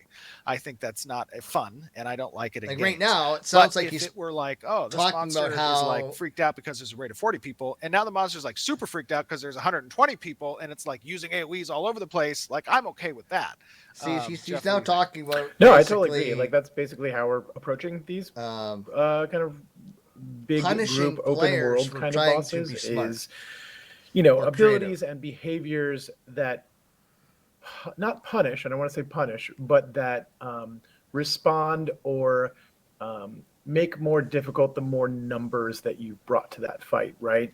There's a lot of different things that you can do where 40 people, it's of a certain difficulty, and 60 people, it's more difficult. And you can do that without relying on stat buffs or HP buffs or things of that nature. You just make it more difficult to have that many people, and you can do that with the environment. You can do that with abilities. You can do that with behaviors. So there's a lot of things that you can do on that side of things to increase the difficulty without just making it a damage sponge. And that's more interesting gameplay too. Like that's a thing that we want people to be thinking about when they're fighting these open world creatures are going to be big. They're going to be terrifying. and they're gonna hopefully require a lot of skill to Well, take he's just down. got a lot of really And good ideas. So part of that yeah, calculus Upfront is says, going I to be think his how many head's people getting do we bring bigger to every this time he fight. talks about the game. Pug says Steve's And becoming I a think there were bobblehead. some questions in follow up to that in regards to the solo player, and don't know about obviously that. those players who are trying to. What they just talked about here, right? So if you have 120 players, right, open world raid, meant for 40 people, 120 people show up. Now, if 120 people of the same guild show up, that's just being smart. It's being clever. You're going to go through the raid faster, which is going to allow you to recycle the raid or gear up your guild faster, right? But what they're saying now is, well, we'll just have the game AI just do more AoE damage, right? We're going to just basically punish you for trying to be smart. Now, you have 120 people show up from 3 different guilds. So now you have this AI in the game. It's still going to do what it's going to do. It's still going to puff up the AoE damage. But you also now have 120 people that are all flanked in PvP combat because, whoever does the most damage gets the loot. So now you're basically just going to wipe out all 3 of these teams, right? They're all going to wipe because the game AI is now doing so much damage that you're not going to be able to mitigate it very well on top of the damage that you're receiving from other players.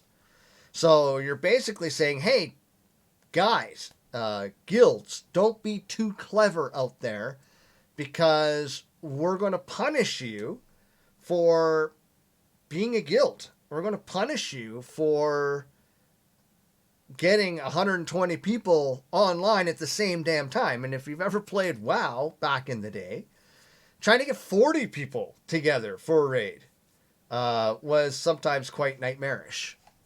To play, do you think there's going to be things for them to do, or because I think there's concern. Hopefully I don't there's get an concern that order they might right get away. overrun by like groups or large raids and things of that sort. Solo How you guys players? are handling that? Yeah. No, I think from a content path standpoint, there is content that's being developed for both group play and raid play and also solo play. But ultimately, at the end of the day, we have to Upfront recognize says, LOL, that we're so building hard. an MMO RPG, Yeah, which that is happens a to all massively of us. multiplayer online role-playing game. There Usually are when I wake plenty of great I single-player don't know what RPGs it's doing at out night. there, and I don't want to discourage more Getting so solo-oriented players from playing Ashes of Creation. I think they're going to have a great time. And there'll be a lot of content for them to kind of explore single-handedly. But at some point, you have to understand the game is designed around massive amounts of players, which means that you're going to have to interact either on an economic level with kind of procuring assets for your profession and or crafting if you're interested in that.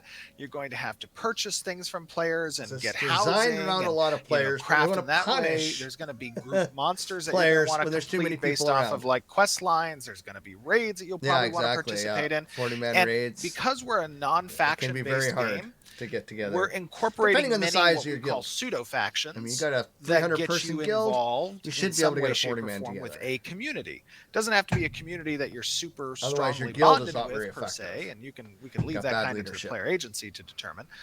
But you're going to See, have I'd be citizen happy to run chat. like a You're gonna 60 to have 100 a person guild. organization, So, Scholars Academy doing chat. a 40-man You're gonna- raid might depending be on which one you almost choose. You're going to have a impossible. religion, But I don't want temple a big- chat. These are like micro communities Yeah, within Pug the says 5 grand versus 5 community fighters that easier to exist get. that give you an opportunity to that's- form friendships. that's gonna form happen bonds, everywhere in the form world. whatever you want to do, and you can work with those people to Now, with complete some Ashes, of the group your and group or size is non-solo 8. content. But in the So it'd be same more way like that an we're 8 versus providing 8. solo content for solo players, we are an MMORPG, and there's going to need to be some interaction with a community in order to achieve some of the content. And that we're being open and upfront about that. We are not trying to make a game for everyone. In my opinion, when games do that, they fail. So what we want to do is we want to have a very clear and concise image of what we're trying to create. We are laying out our goals and design, mentality here openly for the players, and we accept that that's not going to be It's a very a pretty game that video. everyone wants, and that's okay. And I love the idea that some of it's these not really communities are going to showing be built you almost around necessity, right? Like there much might be that we something haven't going seen on with your before. religion, and now you have to band together to be able to complete something. And I think that that's really quite amazing and cool. Or like maybe not everybody agrees, and so you have like I this am on resource shift. that's going back and forth until the last moment, and then that's turns the tide of what happens in the end. I think it's really a lot on your shoulders to make what happens in the world, and I think that's really cool. Yeah, a big part of it is like, the way what Steven was talking about is like the idea of like soft guilds where you haven't like explicitly joined up. You're not, it's not organized by players, but it's like, hey, I care about my node. These people are also part of my node. There's a thing happening to Or that even if you don't node care that about the puts people in the us node, you just care at about your stake. house.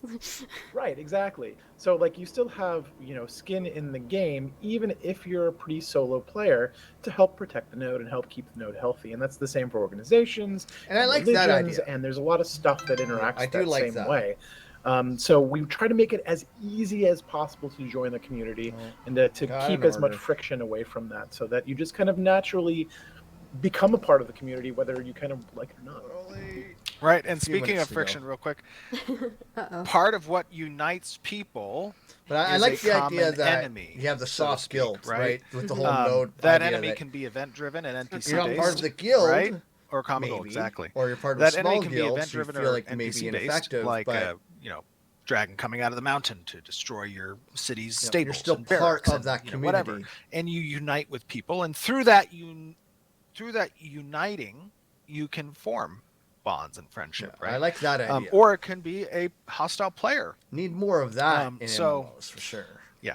You get Sorry. like a nemesis. Friction is also soft friction is also a necessity in a non-faction based game, and that soft friction helps to create essentially sides. And I don't like two-sided servers personally.